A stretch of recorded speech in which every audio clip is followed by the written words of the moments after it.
Inner thigh fat. It can be so frustrating. Let's get into the real reason why. So you're eating right, you're exercising, but this one area just won't budge. Sound familiar?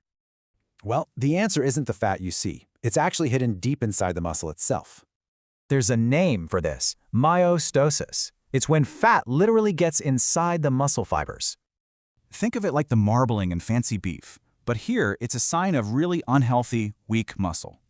And just look at the difference. A healthy muscle and one with myostasis. They're worlds apart.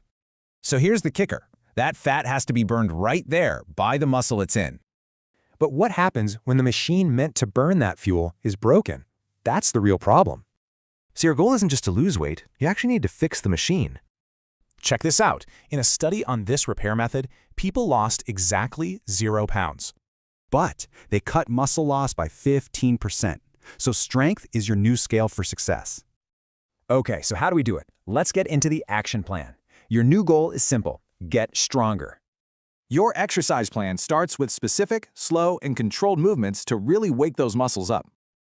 And don't forget to rest. Recovery is where the magic happens, and the muscle actually rebuilds. Now for nutrition. The goal here is helping your body finally use up those local fat stores. And you've got to fuel the little engines inside your muscles, your mitochondria, with the right stuff.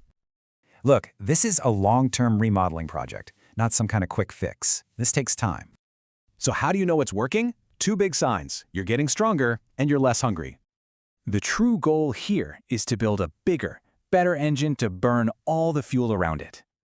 So what if you stopped measuring success by the pound and started measuring it by your power?